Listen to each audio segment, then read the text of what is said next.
신앙 고백하심으로 새벽기도 시작하겠습니다. 나는 전능하신 아버지 하나님 천지의 창조주를 믿습니다. 나는 그의 유일하신 아들 우리 주 예수 그리스도를 믿습니다. 그는 성령으로 잉태되어 동정녀 마리아에게서 나시고 본디오 빌라도에게 고난을 받아 십자가에 못 박혀 죽으시고 장사된 지 사흘 만에 죽은 자 가운데서 다시 살아나셨으며 하늘에 오르셔 전능하신 아버지 하나님 우편에 앉아 계시다가 거기로부터 살아있는 자와 죽은 자를 심판하러 오십니다. 나는 성령을 믿으며 거룩한 공교회와 성도의 교제와 죄를 용서받은 것과 몸의 부활과 영생을 믿습니다. 아멘. 오늘 이 새벽에 하나님의 말씀 로마서 3장 23절 한 절 봉독에 올리겠습니다. 모든 사람이 죄를 범하였음에 하나님의 영광에 이루지 못하더니. 아멘. 여기서 모든 사람이라는 것은 첫 아담 안에 그 후손들을 다 일컬어서 모든 사람들입니다. 그럼 우리는 전부 다 아담의 다 후손들입니다. 첫 아담 안에서 혈육으로 나왔고, 그리고 모태로부터 부모로부터 태어날 때 우리는 이미 영적인 생명을 잃어버리고 혈육으로 나온 육신의 생명을 가지고 있었습니다. 그래서 모든 사람이 죄를 범해서 하나님의 영광이 이루지 못했다. 하나님의 영광, 독생자의 영광, 은혜와 진리가 충만한 예수 그리스도의 생명의 복음을 알지 못하고 죽은 자 가운데 죽은 자의 삶을 살았던 것이죠. 그래서 우리는 결국은 공부도 하고 또 청년의 때 꿈을 갖고 결국은 마지막 때는 뭡니까? 죽음의 길밖에 없어요. 근데 그 죽음으로 끝난 것이 아니라 둘째 사망, 불못이 있다고 성경에서는 그렇게 말씀해 주고 있죠. 그래서 히브리 저자는 9장 27절에 한 번 죽는 것은 사람에게 정해졌다. 후에는 뭐가 있어요? 심판이 있다. 그렇게 말씀해 주고 있어요. 사람들은 다 한 번 죽는 것은 보편적으로 받아들인 것 같아요. 왜?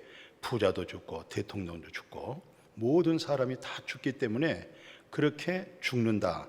그러나 사실 더 참 중요한 말이 있는데 그게 바로 뭡니까? 후에는 심판이 있다. 그런 내용입니다. 그러니까 죽는 것은 받아들인데 후에 심판이 있다고 하는 이 사실을 까마득하게 모르고 그냥 살아가다가 죽고 마는 거죠. 이것을 성경에서 이제 로마서 5장 12절에 이 두 기절을 하나로 묶어서 이렇게 설명을 했습니다. 한 사람으로 말미암아 죄가 세상에 들어오고 그 죄로 말미암아 사망이 들어왔나니 이와 같이 모든 사람이 죄를 지었으므로 사망이 모든 사람에게 이르렀다. 이 말씀이 바로 로마서 3장 23절 같은 내용이죠. 모든 사람이 죄를 범했다 이 말이에요. 그리고 하나님의 영광에 이루지 못했다. 그리고 아까 히브리서 9장 27절도 그래요. 한 번 죽는 것은 사람에게 정해졌다. 후에는 심판이 있다고 그러죠. 그게 바로 로마서 5장 10절에 있는 말씀처럼 한 사람으로 말미암아 죄가 세상에 들어왔다. 그리고 그 죄로 말미암아 또 사망이 들어왔다. 이와 같이 모든 사람이 죄를 지었으므로 사망이 모든 사람에게 이르렀다. 이렇게 정의해 주고 있어요. 그래서 이제 계시록 21장 8절에 저도 참 예수 그리스도를 인격적으로 만나기 전에 하나님에 대한 열심이 있었죠. 예수 밖에서 그런 믿음 생활을 할 때 그래도 요한계시록 21장 8절을 아주 지나칠 정도로 설교 속에 외쳤어요. 뭐라고 외쳤어요? 8절 한번 봐보십시오. 두려워하는 자들과 믿지 아니한 자들과 흉악한 자들과 살인자들과 음행자들과 점술가들과 우상숭배자들과 거짓말하는 모든 자들은 불과 유황으로 타는 못에 던져지니 이것이 둘째 사망이라. 이게 바로 하나님의 영광이 이루지 못하고 한 번 죽는 것은 정해졌지만 후에 심판이 있다고 하는 바로 이 심판이 오늘 계시록 21장 8절에서 말한 대로 불과 유황으로 타는 못에 던져진다. 이것을 일컬어서 둘째 사망이다.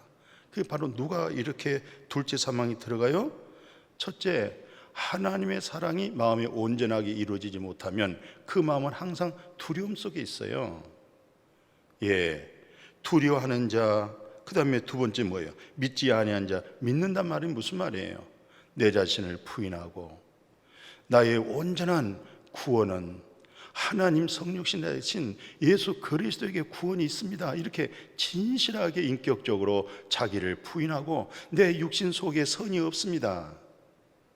설령 내 육신 속에 선이 있다고 하는 윤리와 도덕과 내 어떤 가치관, 그거 가지고는 구원받을 수가 없습니다. 그러니까 여기서 믿는단 말이 무슨 말이에요? 예수 그리스도를 온전하게, 또 그분의 사랑이 우리 마음에 온전하게 이루어질 때 뭐가 없겠어요? 두려움이 없는 거예요. 그러니까 여기 믿지 않는다, 우리의 믿음이 온전한 믿음 되기를 바라고요. 흉악한 자, 살인자, 이 살인자라는 것은 사람을 죽였을 때 살인자라고 그러잖아요. 그러나 예수님의 율법은 그렇게 말하지 않고 있어요. 형제 미워하는 자, 나가라, 미련하다, 이것은 이미 마음속에 뭘 하고 있어요? 살인하고 있는 겁니다. 이런 타락한 인간의 마음속에서 어떻게 구원을 받겠어요? 그러니까 여기서 살인한 자, 흉악한 자, 음행한 자들, 그 다음에 우상숭배, 우상숭배가 뭡니까? 무슨 조각을 해서 그 앞에 엎드리고 기도하고 무릎 꿇고 있는 거, 그게 우상숭배라고 하죠. 물론 우상숭배지만 바로 내 마음속에 있는 탐심 있죠, 내 마음에 있는 욕심 있죠, 그것이 바로 우상숭배예요. 오늘 우리가 탐심과 욕심을 거기에 마음에 이끌려 살고 있는 게 뭐예요? 바로 그게 바로 우상숭배하고 있는 거예요. 오늘 많은 우리 믿음의 사람들은 나는 절간에 안 가기 때문에, 또 무슨 어떤 신상에 내가 절을 하지 않기 때문에 나는 우상숭배하지 않고 있습니다, 그렇게 착각하고 더 진리에 대해서 깊이 몰라서 그렇게 생각할 수가 있어요. 그러나 성경에서 말하는 우상숭배는 사도 바울이 정리를 했잖아요. 골로새서 3장 1절에서 그 5절 봐보십시오. 탐심은 곧 우상숭배다, 그렇게 말씀했어요. 여기서 바로 둘째 사망이 누구예요? 우상숭배, 거짓말하는 자들, 이런 사람들 다. 그래서 오늘 말씀을 로마서 3장에서 마치려고 그래요. 오늘 로마서 3장 24절 한번 봐보실래요? 그리스도 예수 안에 있는 속량으로 말미암아, 이 속량이 어디에 있어요? 예수 그리스도 안에 대속함이 있어요. 속죄함이 있는 거예요. 누구 안에서? 예수 그리스도 안에서 보니까, 예수 그리스도 안에서 볼 때에 주님께서 나의 죄를 대속했었구나, 나의 죄를 속량하셨구나, 나를 구원하셨구나. 그것을 어디서 볼 수가 있어요? 예수 안에서 볼 수가 있는 거예요. 그래서 그리스도 예수 안에 있는 속량으로 말미암아 하나님의 은혜로 값없이 의롭다함을 얻은 자가 되었느니라. 하나님의 은혜로, 참 은혜입니다. 불법 사함받고 죄가 가려져 있는 사람, 그게 행위와 노력으로 되겠습니까? 역시 하나님의 은혜입니다. 바로 그 은혜를 받을 때 주 예수여 나를 살렸습니다. 바로 그 은혜라고 하는 것이 뭐예요? 값없이, 돈 없이, 노력 없이, 행위 없이 하나님 은혜로 값 없이 뭘 얻었어요? 하나님의 의로움을 얻은 거예요. 우리 아버지 하나님의 의로움을 얻은 거예요. 하나님처럼 의로운 분이 어디 있어요? 바로 그 하나님의 의로움이 우리 마음속에 전달되고 그 하나님의 의가 우리 마음에 이루어질 수 있도록, 율법의 죄의 정함을 받지 않도록 예수 그리스도께서 그 율법을 100% 허리라도 남김없이 한 획도 없이지 아니하고 그대로 예수님께서는 모세로 하나님 하신 그 말씀을 100% 완성하셨어요. 그래서 예수 그리스도 안에서 값없이 하나님의 은혜로 하나님처럼 의로운 의를 얻은 거예요. 이게 바로 하나님과의 수직관계입니다. 이게 우리 기독교에 있어서 하나님에 대한 믿음이잖아요. 하나님께로부터 옳다함을 얻을 수 있는 것은 내 행위도 아니고 노력도 아니고 착함도 아니고 선함도 아니잖아요. 내가 무슨 금식 기도해서, 내가 선한 일을 많이 해서, 내가 무슨 봉사를 해서 많이 구제했다고 해서 여기서 무슨 의로움이 옵니까?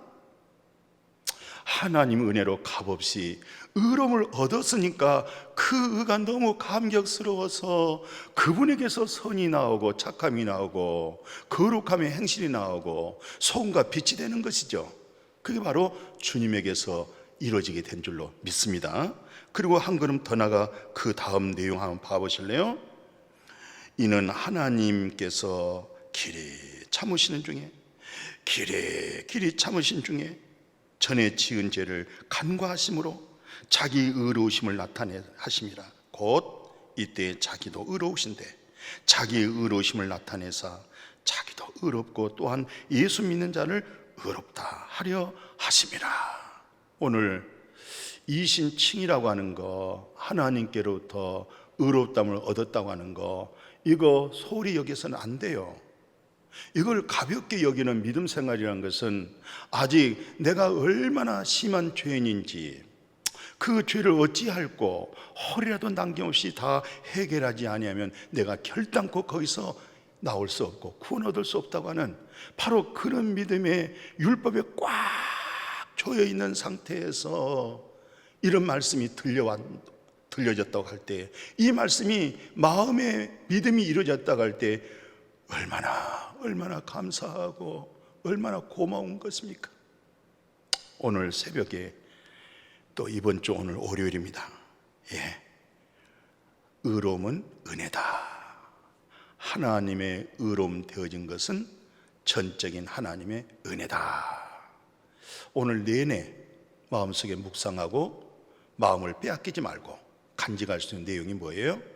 하나님의 은혜로 나를 의롭게 여겨줬구나. 그 의로움은 전적인 하나님의 은혜였구나.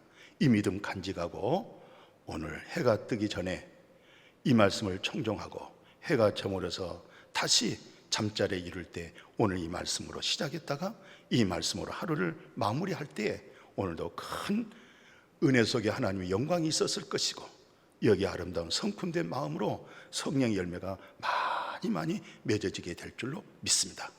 이 말씀을 통해서 영혼이 잘 됐으니까 범사도 복이 되고 하나님과 하나님 앞에 사랑받고 칭찬받고 하나님 앞에 영광이 되고 모든 삶에서 이기는 믿음, 그렇게 복되어지기를 주의 이름으로 축복합니다. 거룩하신 아버지, 죽는 것은 받아들였습니다. 후에 심판이 있는 것은 잃어버렸습니다.